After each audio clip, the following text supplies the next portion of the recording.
ছোটোবেলা থেকেই দেখে আসছি বাড়িতে চাল কুমড়ো এলেই মা তড়িঘড়ি সকাল সকাল উঠে বেশ খানিকটা বিউলির ডাল ভিজু দিয়ে রাখতো চাল কুমড়ো বড়ি দেবে বলে। আর আমারও সেই কথাটা মনে পড়ে গেল। আমার ফ্রিজে একটা কয়েকদিন ধরেই আনা চাল কুমড়ো পড়ে রয়েছে। দুদিন বাড়ি ছিলাম না, কিছু বানানোও হয়ে ওঠেনি, তাই ভাবলাম আমিও আজকে সকালে 1 কাপ মতো বিউলির ডাল ভিজিয়ে দিই। সেই রেসিপিটা তোমাদের সঙ্গে শেয়ার করব, কীভাবে চাল কুমড়োর বড়ি দেয়। চলো তবে শুরু করা যাক। তার আগে বলি, নমস্কার বন্ধুরা, আমি প্রিয়াঙ্কা। আমার নতুন আর একটা ব্লগে তোমাদের সকলকে স্বাগত জানাই। একটা চাল কুমড়ো হাফ করে নিয়েছি, সেটারও অর্ধেক করে নিয়েছি। এই অর্ধেকটা ব্যবহার করব। 1 কাপ বিউলির ডাল ভিজো দিয়েছি, হাফ কাপ মতো কিন্তু আমি নেবো চাল কুমড়োটা গ্রেটারে যে ছোট দিকটা হয় সেটা দিয়ে ঘষে নিয়েছি। এটাকে তোমরা মিক্সিতে 1-2 বার ঘুরিয়েও নিতে পারো, তবে দেখবে যেন একদম পেস্ট না হয়ে যায়। আমার মাকে তো দেখেছি গ্রেটারে করেই করতে, এতে কিন্তু খেতে বেশ ভালো হয়। এবার একটা সুতির কাপড়ে নিয়ে প্রথমে কিছুটা জল বার করে নেব, তারপরে এটাকে বেশ খানিকক্ষণ জল ঝরানোর জন্য রেখে দেবো। এই কাজটা তোমরা আগের দিন রাতেও করে রেখে দিতে পারো, কিংবা ডালটাও আগের দিন রাতে ভিজো দিয়ে রেখে দিতে পারো। 1 কাপ বিউলির ডালের জন্য হাফ কাপ কিন্তু চাল কুমড়ো লাগবেই। সমস্ত কিছু জোগাড় করে একটা সাইডে রেখে দিলাম। এবারে কয়েকটা সবজি বড় বড় করে কেটে নিচ্ছি, যেমন ধরো আলু, মূলো, বেগুন, টমেটো, পেঁয়াজ, কাঁচা লঙ্কা সমস্ত কিছুকে একটু বড় বড় করে কেটে নিয়েছি।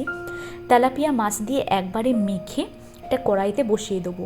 কাঁচা লঙ্কা, সর্ষে আর আদা দিয়ে পেস্ট বানিয়ে নিলাম। আজকে ব্রেকফাস্টে ভাত, কলা পাতায় তেলাপিয়া মাছের বাটি চচ্চড়ি, আর সঙ্গে গরম গরম পাতলা টমেটো দিয়ে মসুরির ডাল বানিয়েছি। এর জন্য কিছুটা মতো মসুরির ডাল ধুয়ে জল আর লবণ দিয়ে প্রেশার কুকারে 3টে সিটি দিয়ে সিদ্ধ করে নিয়েছি। 2টো টমেটো নিয়েছিলাম, যেটাকে একটু বড় বড় করে কেটে নিয়েছি। ডালে সম্বাস দেওয়ার জন্য প্রথমে কড়াইতে সর্ষের তেল দিয়ে শুকনো লঙ্কা, সর্ষে হালকা করে ভেজে নিয়ে বড় করে কেটে রাখা টমেটোটা দিয়ে নিয়েছি। এটাকেও লবণ দিয়ে কিছুক্ষণ ভেজে নেব, যাতে টমেটোটা নরম হয়ে যায়। তারপর সিদ্ধ করে রাখা ডালটা ঢেলে পরিমাণ মতো জল, লবণ আর হলুদ গুঁড়ো দিয়ে বেশ খানিকক্ষণ ফুটিয়ে নিলেই তৈরি হয়ে যাবে পাতলা টমেটোর এই মসুরির ডাল, যেটা যেমন গরমকালে খেতে ভালো লাগে ঠিক তেমনই কিন্তু শীতের সকালে গরম ভাতের সঙ্গে বেশ ভালো লাগে। আর বানিয়েছিলাম 1 পট ভাপাই মাছের রেসিপি। একবারে সমস্ত কিছু মেখে বসিয়ে দিয়েছিলাম। একবারে মেখে বসিয়ে দিয়েছি বলে খেতে যে এর স্বাদ কোনো অংশে কম হয়েছে তা কিন্তু নয়। একবার এইভাবে বানিয়ে দেখুন। পাতলা মসুরির ডাল আর সঙ্গে গরম ভাতেই মাছের রেসিপি থাকলে আর কিছুই লাগবে না। ডালটা হয়ে গেছে, স্বাদ মতো চিনি দিয়ে নামিয়ে নিলাম। মাছটাকে সমস্ত সবজি, লবণ, হলুদ গুঁড়ো, লঙ্কার গুঁড়ো, জিরের গুঁড়ো, ধনের গুঁড়ো, আদা, কাঁচা লঙ্কা, সর্ষের পেস্ট দিয়ে মাখিয়ে নিয়েছি। এবার কড়াইয়ের মধ্যে একটা কলা পাতা দিয়ে মাছ আর সবজিগুলো দিয়ে ভাপা বসিয়ে দেবো।